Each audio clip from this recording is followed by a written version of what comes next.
transparent, and I think that that's a, you know, transparency in terms of like what. So, I guess that's Like a if good you're, question. How do you know? like, How are you choosing- able to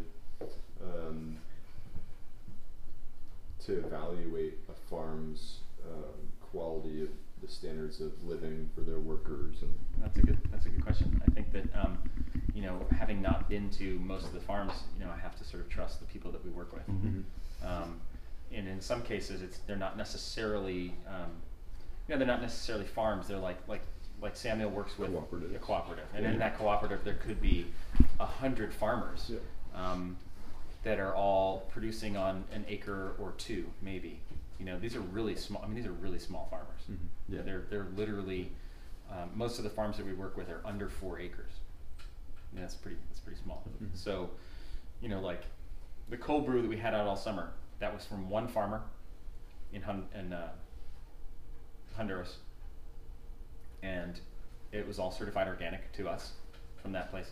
But that guy only produced, that farmer and his family only produced like 32 bags of coffee this year. So we bought 14 of them. So almost half of his. But to that family Product and came having here. that direct connection. Yeah, it cost me. I mean, it cost me a lot. It was expensive coffee. But for them, that's tremendous. When yeah, people and, are and I earning. think that makes a difference. I mean, the hard part to imagine. I mean, so that goes into another part of that transparency is the organic part of production, and that's also another part of it that I struggle with. The coffee that we buy from Nicaragua is not certified organic. They can't get certifiers in there to certify the product. So that kind of is a stumbling block for them. There's no third-party certifier, and if you talk to that, you know, that person who owns that Gold Mountain, you know, Ben might say something like, "Well, so a farmer has a quota, and they're going to deliver it to the washing station to get it all washed, and they're 1,000 pounds short of the quota that they were supposed to bring in. They're just going to buy coffee from whoever else is there, organic, not organic, you know, doesn't matter." And so that puts a lot of question into, you know, in my mind, that puts a lot of question into what truly is organic coffee at this point. Now, I'm just saying coffee. I'm not saying other products. I mean, there are easily lots of products that are certifiable. But because we're a certified organic processor, you know, I kind of want to know, and I pay for it. I mean, it's a lot of paperwork to be certified organic. You know, to be able to use that little USDA logo, it's a lot of work, and it costs me some money. You know, Ben would say something like, I would guess that 10% of organic coffee is actually organic. So then that goes to a bigger picture of companies like Jim's Organic. A lot of coffee on the shelves. Those guys are pushing a lot of organic coffee out. That's not a specialty coffee, that's a commodity organic coffee. And that still has pesticide use, but it's pesticide use that are that's approved as organic, right. So the USDA says, oh, you know what? You can't use copper to fight leaf rust. If you use copper, it's not organic. And they're like, whatever. You know? I'm like, oh, I'm going to give up my entire crop because I'm going to spray copper? No, I'm not. Form comes up, cross that out. That didn't happen. And I think that's kind of a sad thing. I mean, you know, the reality is that, you know, I have family that's in the fruit business all around, and that's also a problem here, you know, especially in New England. You have a lot of moisture, and that's scab, that's leaf scab, and that's in coffee, that's leaf rust. And, you know, that's a fungus that can be easily combated. I think one of the big central questions that we all have to ask ourselves is, how much are we willing to pay? Absolutely. I got an email from my sister this morning, and she just moved to Australia. Her and her boyfriend are kite surfers, and they hang out. Sounds like fun. Yeah, she's like, yeah, she's living the dream. Awesome. And they moved there with, you know, having lived in the United States, having been used to what our focuses are on as far as like the values of food, and you know, the majority of food is dirt cheap here. It just is, because it's because we don't want to pay for it. Yeah, and so she moved to Australia and found that berries and vegetables and beer, like locally made beer, all this is super expensive. Yeah. Because they're actually paying people for their trade. The product. Opposed to here where, a head of lettuce, the farmer gets next to nothing. Makes sense. However, there's a huge amount of work put into it. And so Right. I think that one of the cultural shifts that needs to happen is how much you willing to pay.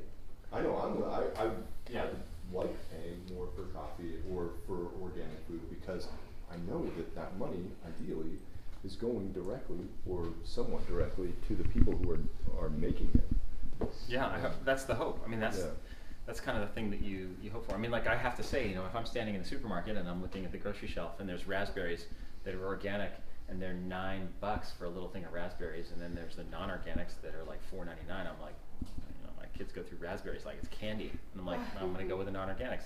That's probably a bad decision. It's just financially based because, quite honestly, fruit is probably one of the main things that you should probably have that's organic. Thimble Farm Apples, just started selling to Kronig's. Yeah. They're strawberries. Yeah. Which are going to be grown year round, and it's $8 for a little money. tiny thing. That's a ton of money. That's, and I think that we fall into that as well. Like I'm not trying to compete with so much of the coffee on the shelf. I mean, I can't. I can't produce coffee at $6 a pound and put it in a bag, and then it's $10 on the shelf. I mean, it's impossible. Especially if I'm buying coffee that's already $13.50 a pound. I mean, I average that in, and I'm like, no one's going to buy a $30 bag of coffee. I mean, I sometimes will buy expensive coffee, and I'm just like, $25, man, that's a lot of money. I think that overall, everyone forgets about the process and how much goes into it, and that actual hands are making this stuff. Well, and I mean, in my case, I do crazy stuff. I mean, I'm kind of a one-man show. I do it all myself, and that also adds to the cost. Mm-hmm. Or I shouldn't say it adds to the cost. It just adds to me not making money. But that's really what it comes down to. It needs to because I can't charge people really what it cost me to put coffee into a bag. People would be like, "That is crazy." Mm-hmm. I am crazy. So that's really not the question. The question isn't, am I crazy? It's like, how crazy am I? How crazy are you willing to be? How crazy are you willing to be? And I think that I mean, we live. So part of that process too is that when someone says you walk into a diner, like whatever it is, do you have a time frame? No. I just got a text from the cheesemaker down the road, which we're gonna. Okay, great. So when you walk into a diner off island, like I stop at plenty of diners when I'm traveling, and someone goes, "Here you go, cup of coffee." First one's free, right? It's with your meal. Absolutely no value to that product. Yeah. And that's the problem is that you see this and you're like, oh wow, well I can get a cup of coffee for like $1.25 someplace at a gas station. I'm like, okay, well what is that? Is that even really coffee? Like I don't even know what that. I mean, it's such a bottom dweller product, and there's nothing about that product that is. Yeah, one could argue also that coffee is one of the engines of the Enlightenment.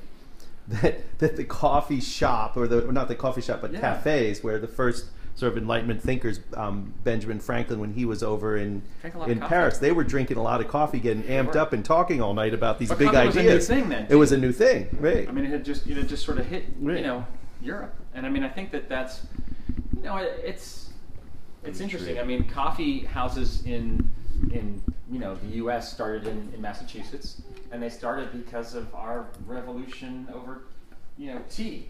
Right. We dumped all the tea in the freaking harbor, right? So what are we going to drink? Coffee.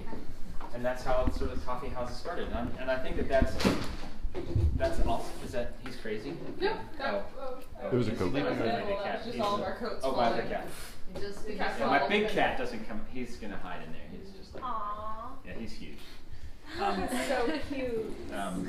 Yeah, it's. I think it's an interesting thing. I mean, so we were just in Paris, and part of what I did in Paris was I spent 2 days dragging my kids to every coffee shop that I could that was on a list that I had.